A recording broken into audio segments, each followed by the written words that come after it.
Welcome once again to Live, Lead, Legacy, the podcast where we dive deep into leadership, impact, and the legacy that we leave behind. I'm your host, Carlos Luna, and whether you're leading a team, driving change in your community, or more importantly, guiding your family to greatness, this is your space. Today, we have an extraordinary guest joining us, someone whose career in workers' compensation and risk management spans over 3 decades, impacting industries from healthcare to education, municipalities, and aerospace. If you've ever felt overwhelmed in the workplace or at home, question just how you're going to make it, or wondered how to grow into the leader you're meant to be, this episode is perfect for you. Before we dive in, however, if you find value in these conversations, don't forget to like, subscribe, and share our YouTube page. Your support helps us to reach more leaders like you, continuing to grow this incredible community of impact-driven individuals. This is Live, Lead, Legacy, where life and leadership intersect.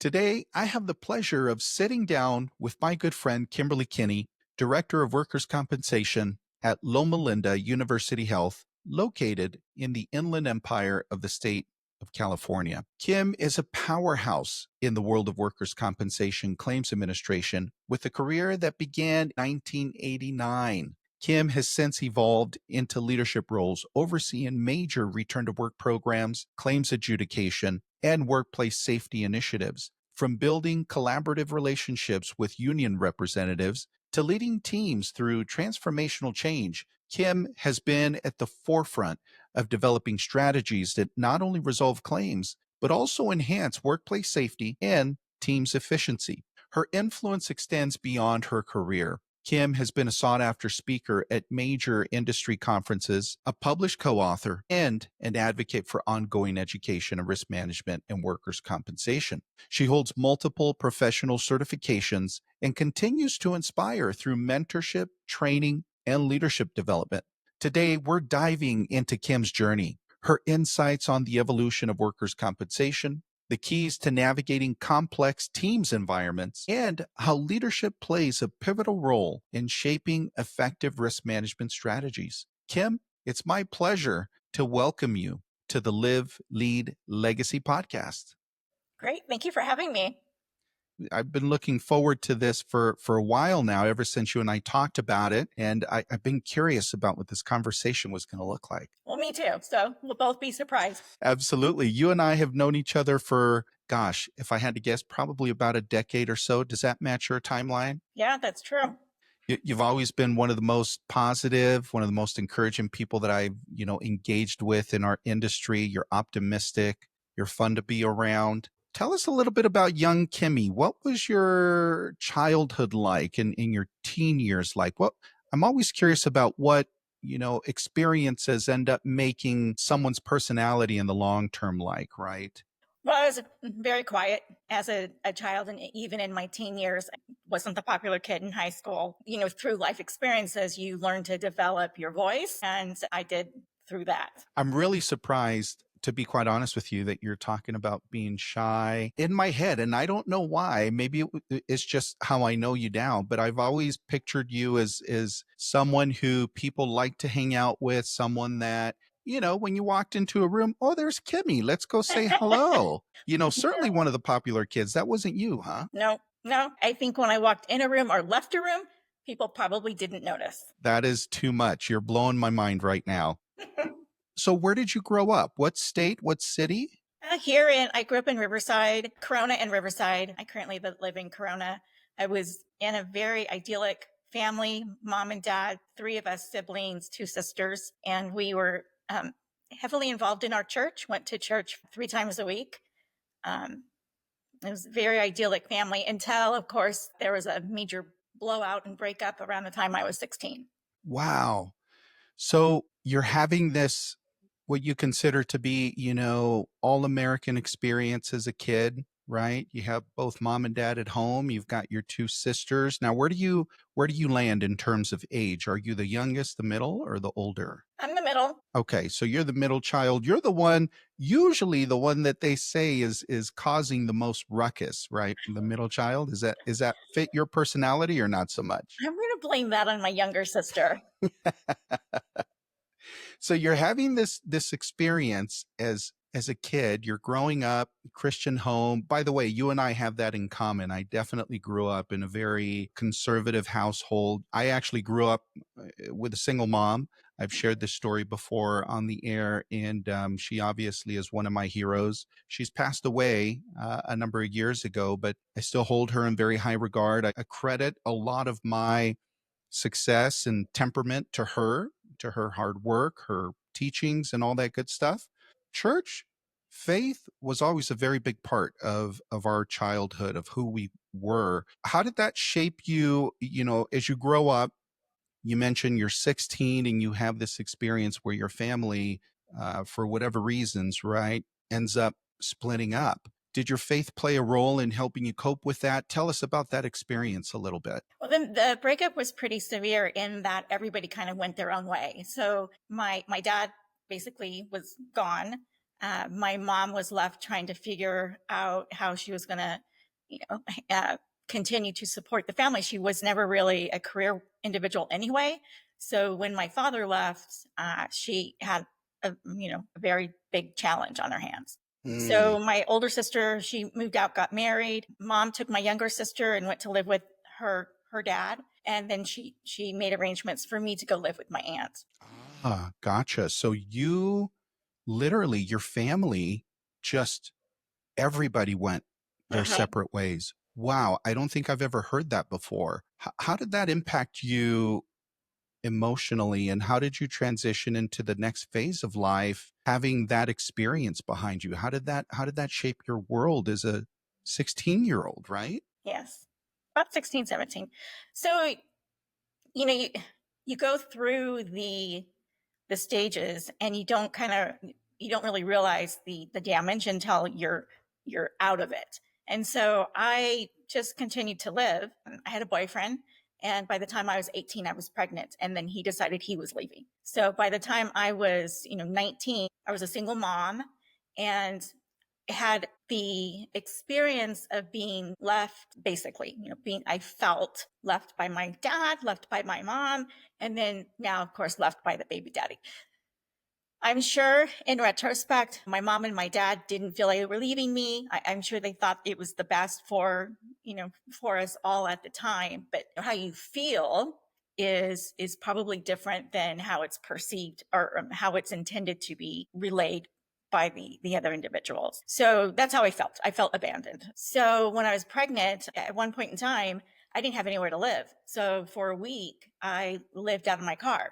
I stayed with friends at their homes, and stayed in hotel rooms while I had money, or when I had money. But other than that, I was very devastated and very alone. So one day I made a call to an abortion clinic. I was going to get an abortion. And when I hung up, I returned to my faith and got on my knees for the first time in a very long time. And I just asked God to provide me with the ability to always take care of my daughter and always take care of myself, and not have to depend on not have to depend on anyone else. And so that was like a pivotal point for me in my personality, that I realized for the first time I needed to kind of stand up and grow up and start making some decisions. So you return to your faith, you find your strength, your inner strength, certainly that supernatural strength from your faith, which is amazing. You're 18 years old, it sounds like, or 19. somewhere around there.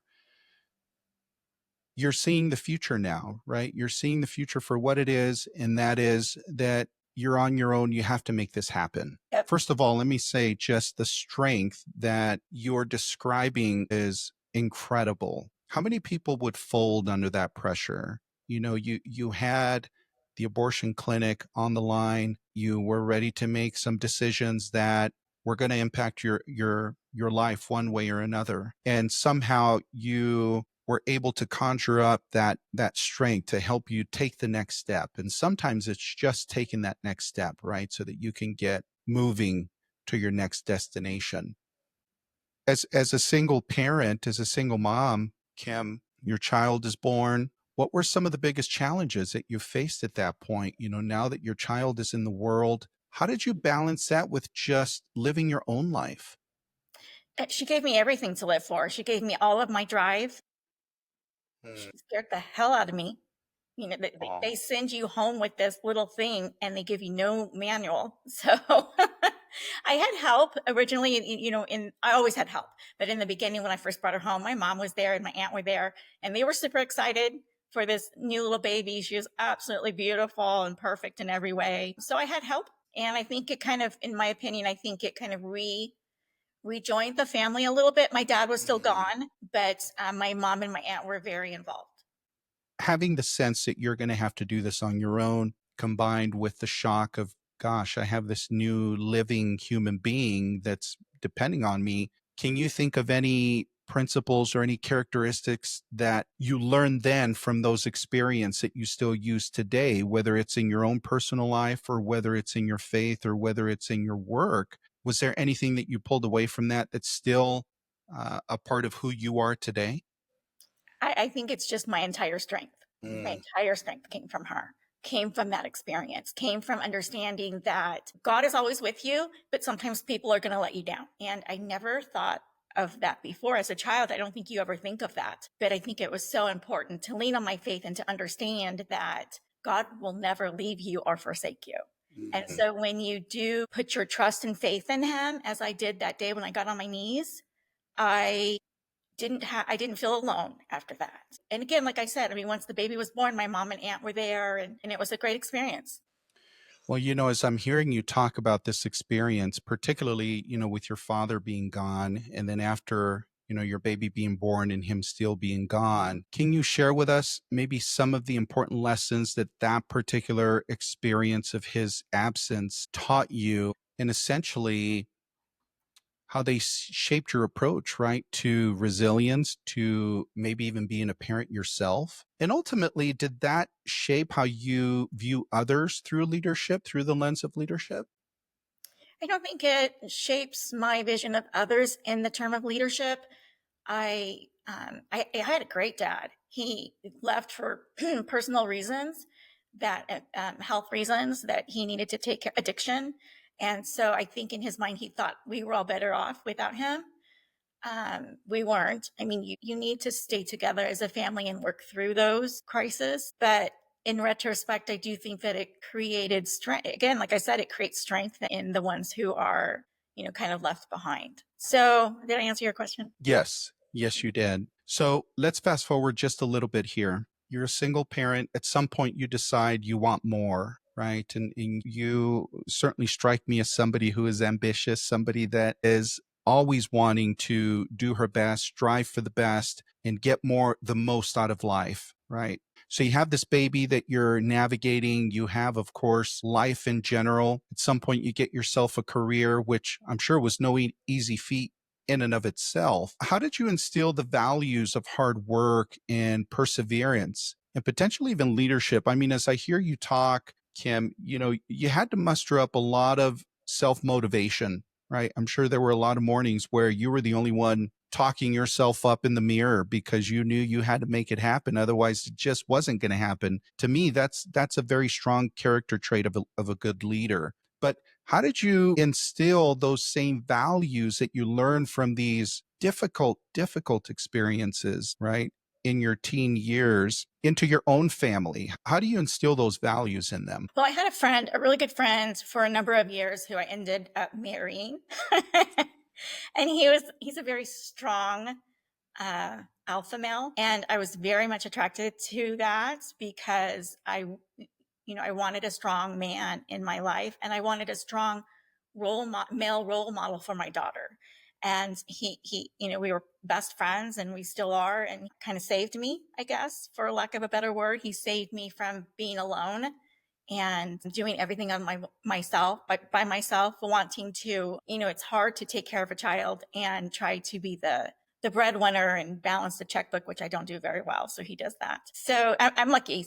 We got married. She was 5 when we got married, and he's been the backboard of the family ever since. Well, you have a beautiful family. We follow each other on social media, and just watching you post pictures of your grandchildren and your honey, it's very heartwarming. And looking at those pictures, I just would have never put those pieces. If this was a puzzle that we're looking at of your life and the experiences that you just shared with me, and if I were to see those pieces on a table, I wouldn't even know how to fit those into what my perception of your life is. And it's incredible, right? How you come across people on your day to day journey, whether it's at work, whether it's at the supermarket, whether it's wherever it is, whether it's at church, you tend to form this picture of what their life looks like. And sometimes that picture isn't always accurate. And it always just emphasizes the importance of needing to be compassionate, needing to be patient, needing to be understanding and encouraging of others, right? Right. So your journey in the insurance and risk management, as I was reading your credentials, spans over a time frame of 3 decades. That's a long time in my mind. You certainly don't look like you've been in the industry for 3 decades. So kudos to you. I Thank you. hope I hope, when I turn 30 years old in the industry in a few years, I look as good as you do. But Thank you. you have held various, leadership positions. You certainly have shaped large return to work programs and, have influenced major organizations throughout your career. If you had to think back, Kim, what initially drew you, do you think, to this field, to the field of insurance, to the field of workers' compensation?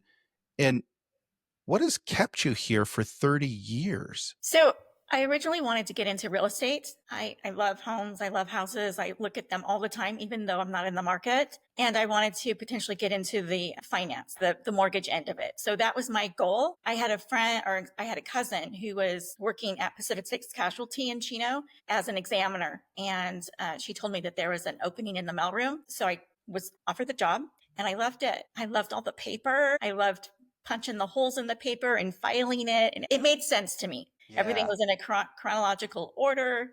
And in the way of selling homes or managing mortgage loans, which I know I never did get experience in that, there are similarities to trying to find someone's, financial background. Do they have gathering all the documents? We do that in workers' comp. So I don't think I would have picked this position for me, but I'm very fortunate that I was able to break through at the ground level, working in the mailroom all the way up, because it did teach me the cornerstones as to how to run a really good program now with my experience. In our industry, Kim, and maybe you've heard this term, compassionate claims, right?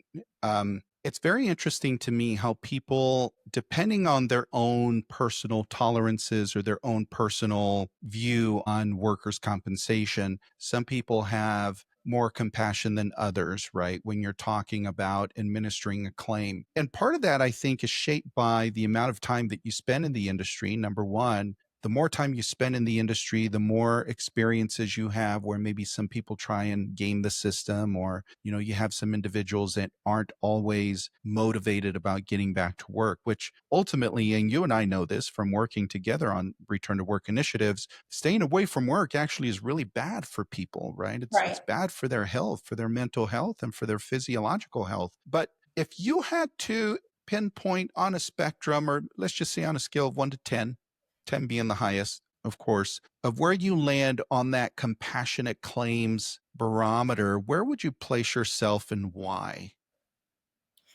So experience will lead you down different roads. And I've had a variety of experiences.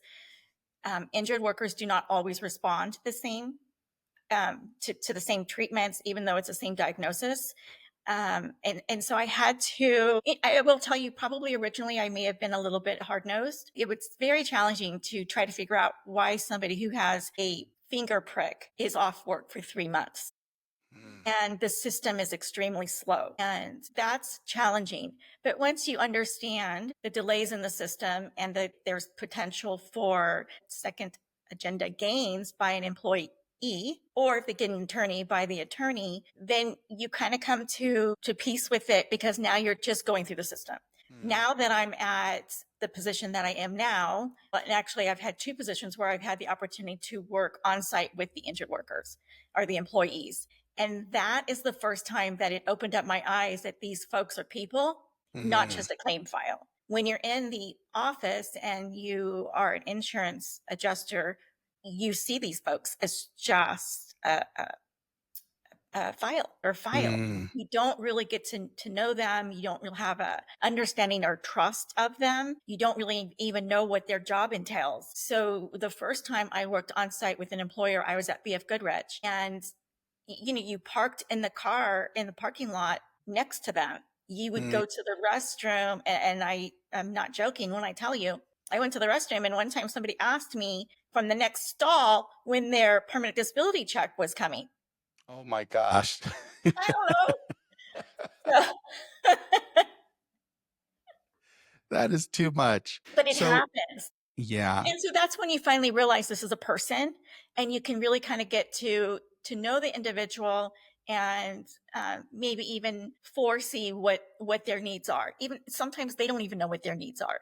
So I cherish that opportunity to work with them on site. Now at Loma Linda, I'm on site with them again.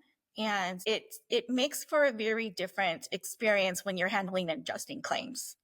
So, for individuals that might be watching this podcast, Kim, I just want to qualify a couple of things for them. In the world of insurance, you can either work with a third party administrator, right, which is a separate entity from your own employer that ultimately all they do is administer or manage the paperwork on that claim, right? So that's one path that you can take. The other path that employers will take is a path that you're describing now, where they will actually hire their own employees to administer these types of files internally, in which case they become a self administrator of these claims. And I could see how working in that type of setting, Kim, as you're describing, you could run into people that whose claims you're administering, right? And I could see how that interaction on a daily basis or semi-regular basis could ultimately influence the way that you feel about this process because you're much more detached, right? If you work for a third party administrator, you never see this employee. You only hear from them when, either they're complaining or they want money or something, right? Usually you only hear from them when things are going wrong. And so you develop a perception of the process. Whereas on the other side, right, if you're at an employer that administers these claims internally, you see them on a day-to-day basis. You potentially see them struggling with the impairment, Right. resulting from their workplace injury. And I could see how that could influence the way that you feel about the claims process. Leadership in the workplace isn't just about, right, managing teams or the administrative piece. A lot of it has to do with inspiring your people, with really working with them to drive change and ultimately fostering growth and progress within the departments that you're trusted to lead. How would you describe your leadership philosophy, and how has it evolved throughout your career? So I'm a change agent. I like change. That's not real popular with other folks, but I love change. If there's a better way to do it, let's do it differently. And I don't think all people feel that way. So I have had issues when managing a team with change. So one of the tools that I have found helpful is just walking them through the great book, Who Moved My Cheese? I've heard of that book so many times. I need to read it. Yeah. Yeah, it's a quick read too. So, that book is very helpful in helping other folks who are not good with change understand why the change is necessary.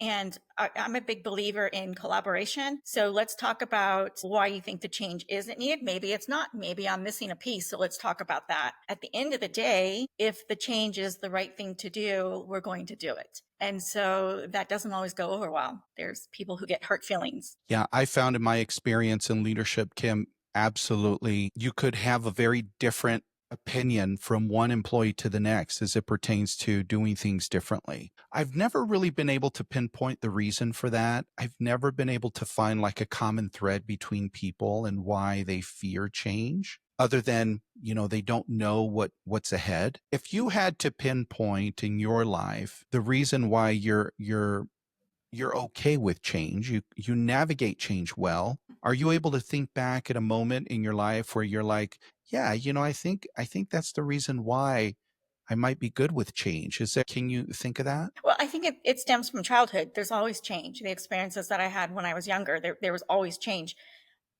Most of my experiences, even with the bad things that were happening, the change ended out to be good. Mm. When I started in my career, having Jessica, my daughter, at a young age made me hungry, made me very hungry. And so once I mastered a position within the company, I was always ready for the next one. I wanted to be challenged. I have to be challenged. If I'm bored, it causes me stress to be Mm. bored. And so I can't be somebody who just sits back and lets the day kind of roll on for itself. I've got to be a part of doing something. And when you're in comp, you're always doing something. You're always making changes. You're always looking at, deeper into a file, or, round tabling files with folks. And so my change energy, I think, just comes from it's always a positive. It's always been positive. Even if and I did in one time in my career, I made a change to a company. Ultimately, they went out of business.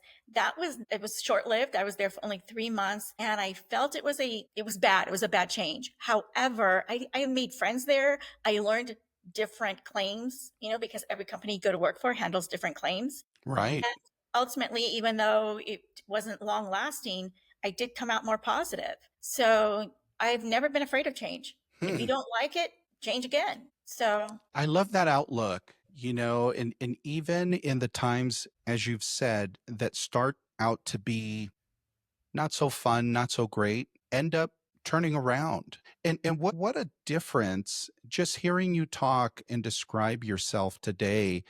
I'm picturing like this lioness, right? You're ready to go, man. You're fierce. You're looking for the challenge today. Whereas, as I heard you describing yourself, your character as a child being more meek, more quiet, very more subdued, what a difference these experiences have made in your life. And to your point, change doesn't always equate to bad things in the end. Certainly it's uncomfortable because sometimes you can't see the end. But if you just take it one step at a time, even, in the workplace, to your point, right? And try and find the positive in these changes, it could potentially put you in a much, much better place than you were before. So change isn't always negative. I love that. I love that. So you've worked with diverse industries from municipalities to aerospace. In your opinion, what have been some of the biggest challenges in leading through such a dynamic landscape? And how have you tackled some of those challenges? So I think that the first 30 to 90 days is probably the biggest adjustment. So you kind of have to just sit back and watch the landscape to learn where the pitfalls are, learn the people, learn the political background of the people, the program, because there's always that in too. The biggest difference I think that it's all taught me is to spend time with people, to listen to what their concerns are. I used to handle unions.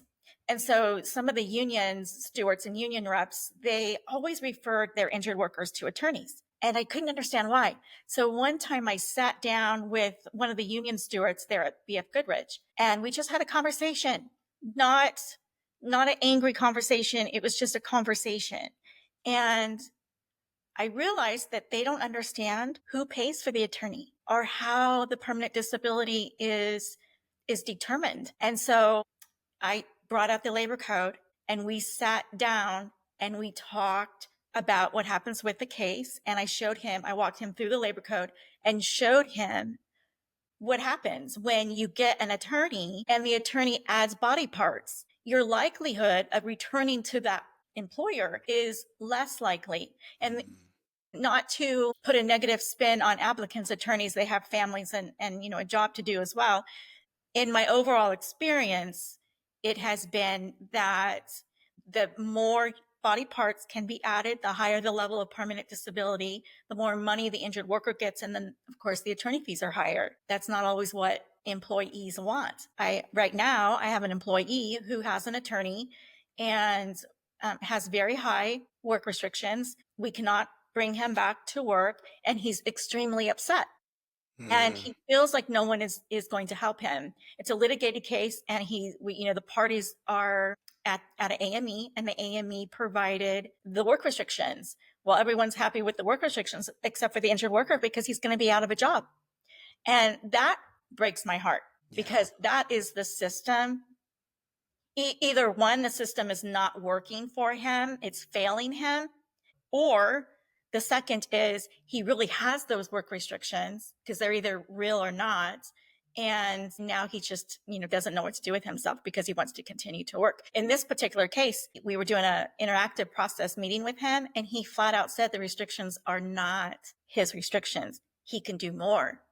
I mean, so that opens up a huge window Right. of different problems that are in the work comp system. Well, and we don't have to go into that rabbit hole, right? We both have worked around the space long enough to know that doctors don't always get it right. And, I have a lot of friends that are good doctors. You work for a healthcare system, of course, you're around doctors and practitioners all day long. There are some very good doctors out there. But when it comes to modified duty, when it comes to restrictions and return to work, particularly family practitioners just don't have the expertise, right, to really put someone off on the right track as it pertains to the appropriate restrictions for their injury. That's too bad. I want to come back to a comment that you made that I think is really important from a leadership standpoint, and that is you talked about being able to navigate those tough issues by taking time to listen, taking time to really analyze the situation. And then you gave the example of working with the union rep,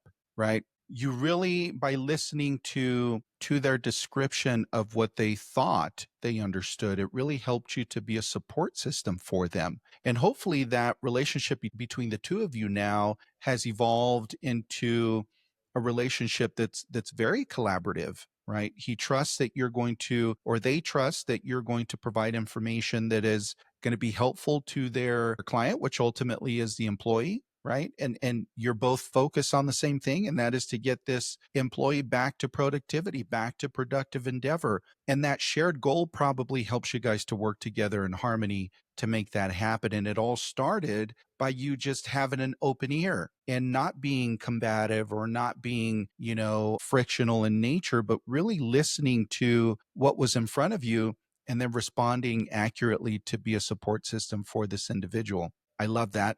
Again, I think that that is such an important character trait of an effective leader is having great listening skills and then responding adequately. Beyond the workplace, Kim, you've dedicated time to mentoring young professionals as well. What inspired you to take on this role, and what do you find the most rewarding about helping others grow in their careers?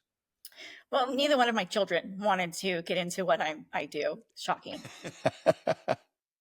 My son, particularly, he could not get his head around somebody being off work for a knee strain, longer than 2 weeks. And many times we see them off work for three or 6 months. So he actually thinks what I do is stupid. My daughter found it just overwhelming. The paperwork, the demands, she just thought it was overwhelming. So neither one of them followed in my footsteps.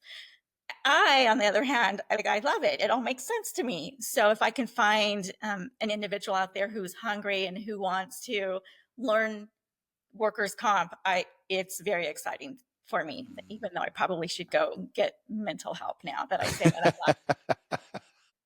So the biggest thing is, I've been in the industry for over 30 years and I have a lot of experience, and I've done things right and I've done things wrong. And if I can pass that along to newcomers coming into the industry, my biggest message to them would be, open up your ears more and close your mouth. Think about who that person is. And, if they're a fraudster, move them along. If they're not a fraudster, help them get the medical treatment they need as soon as they need it and move the case along.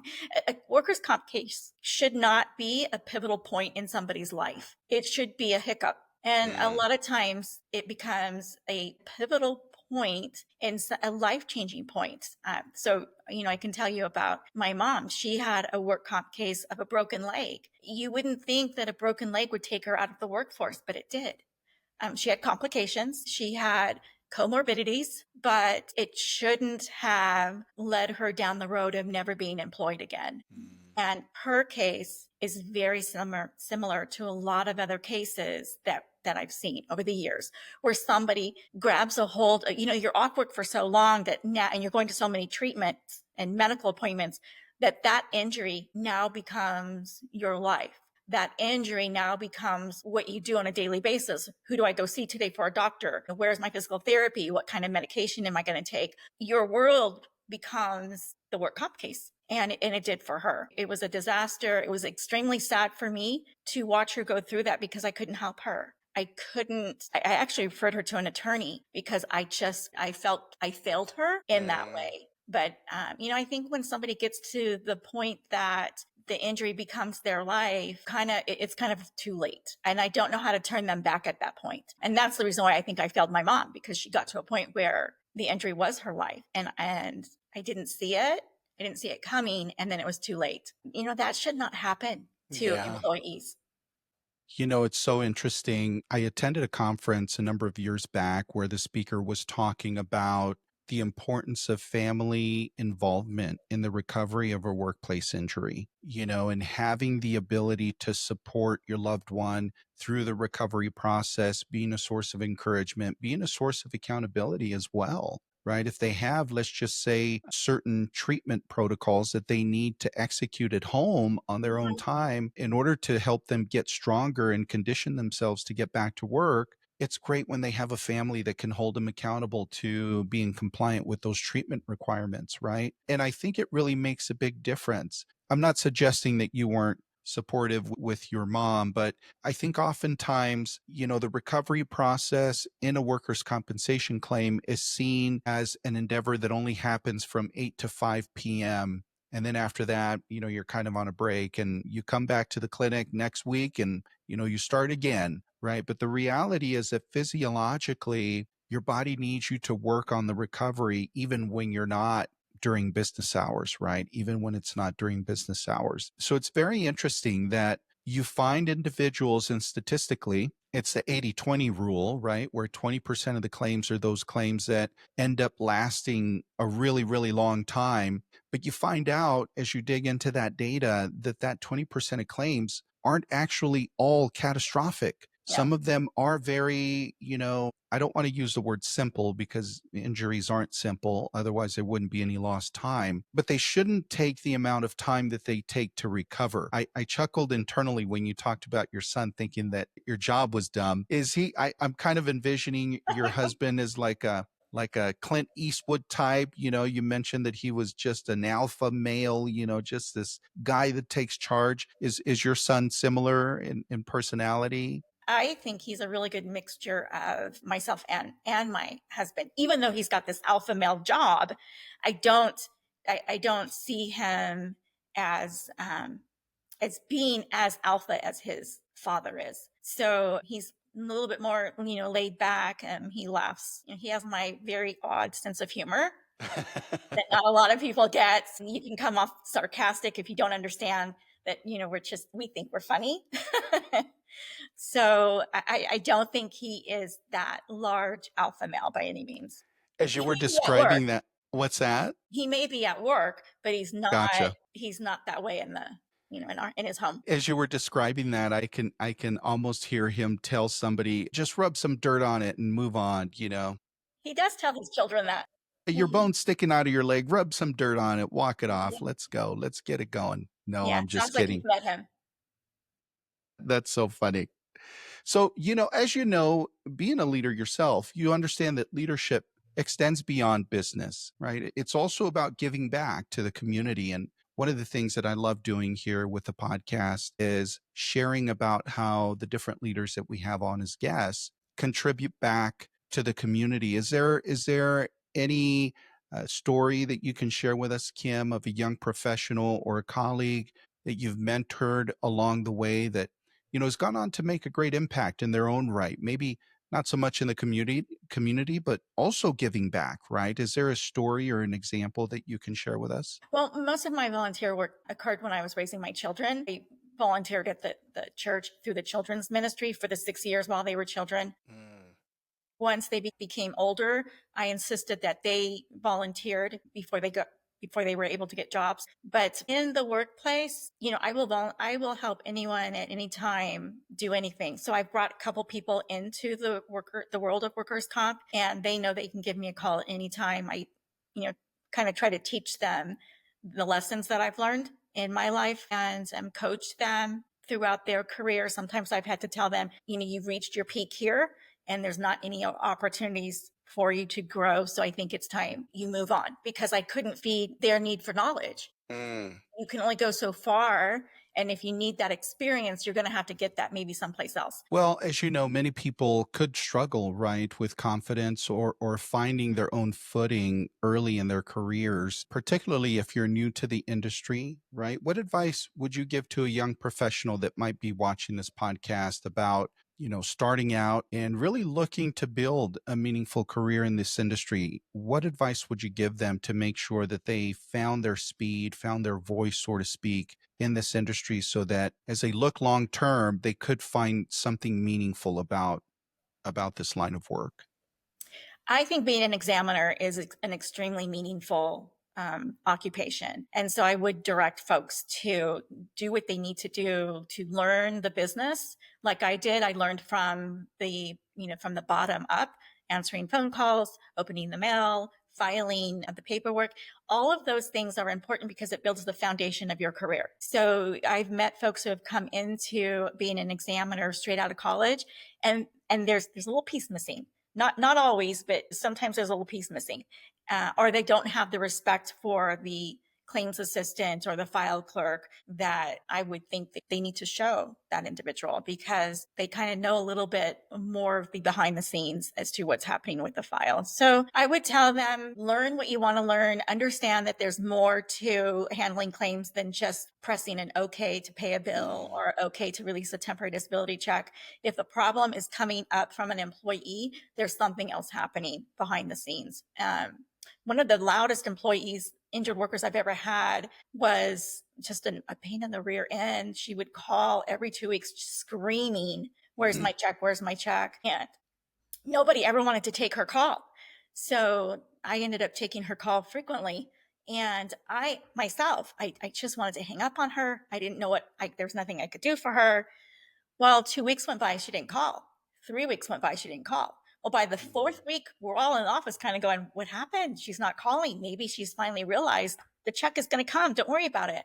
I got a call from her mother one day. She had been killed. And the reason why Oh. she was so upset about the check every 2 weeks is she owed somebody money. And ultimately they killed her because she was late on one of her payments to them. Oh my That goodness. was a huge eye opener for me as well, because it tells you there's other things going on in people's life than where's my check. So be patient, be kind, uh, have some understanding as to there probably is or could be a second agenda. Maybe it's to fraud the system. Maybe it's to stay off work a little longer because they don't have PTO time and they want to go on vacation. I mean, in this world of workers' comp, you see it all. So, don't become, it's very easy to become annoyed with people and annoyed with claimants. Very easy, because you see a lot of the abuse. But most of the claims go by with no problem.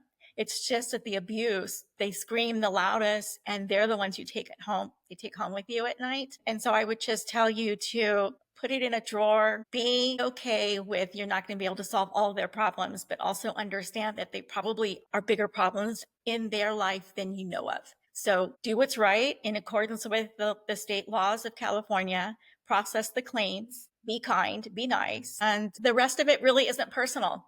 Such great advice. Your story, Kim, is certainly one of resilience, in my opinion, certainly leadership, and an unwavering commitment to making a difference where you work, where you live, which is awesome. From shaping the workers' compensation industry to certainly mentoring young people, and leading within your family, certainly with your children, you're truly leaving a legacy, in my opinion, that matters. So before we wrap up, just what final piece of advice would you give to our listeners about leading with purpose and passion in their own lives? I would tell them to, this is overstated, but be true to yourself. The experiences in your life that you are embarrassed of, or you think are weak, they're not. They are the ones that brought you to the place that you are. and will allow you to have sympathy or compassion for other folks that you run into, as long as you hold on to that. Remember where you were, remember what it took to get to where you are now. And, don't use it as a negative. Don't be afraid of it. You don't have to share it with everyone, but you don't have to be embarrassed by it or sweep it under the rug. And I know I did that for a very long time. I don't have a college degree, and I was very embarrassed about what happened to me and the fact that I don't have a college degree. But share with those who you think you can impact, and, just again, be true. Well, thank you so much for all of your great advice, Kim. Thank you for being so transparent with us. I really do believe that it's stories like these that ultimately inspire others to continue to strive to accomplish the things that maybe they don't have the confidence to accomplish. So I really appreciate you being a part of our episode today. Thanks again. Thank you. For our audience, you can certainly connect with Kim on social media. We will post the links on where you can reach out to her in the description section of the podcast. For industry trade event coordinators, certainly be sure and consider reaching out to Kim and featuring her as a speaker at your next event. She'll light up the room with her charisma, as you could see here, and your attendance will certainly leave with an incredibly valuable insight from the insurance industry, certainly from one of the industry's most brightest subject matter expert. Thank you again for joining us on the Live Lead Legacy podcast, where we explore the stories, strategies, and successes that inspire leaders to leave a lasting legacy. If you found value in today's conversation, don't forget to subscribe, leave us a review, and share this episode with someone who could use a little inspiration on their leadership journey. Please be sure to show your support to the channel by visiting and purchasing an item from our store at newraincap.com. Your small gesture will go a long, long way. For more insights, resources, and updates, follow us on all of your major social media outlets like TikTok, Facebook, Instagram, and LinkedIn. Until next time, remember, live with intention, lead with impact, and build a legacy that matters.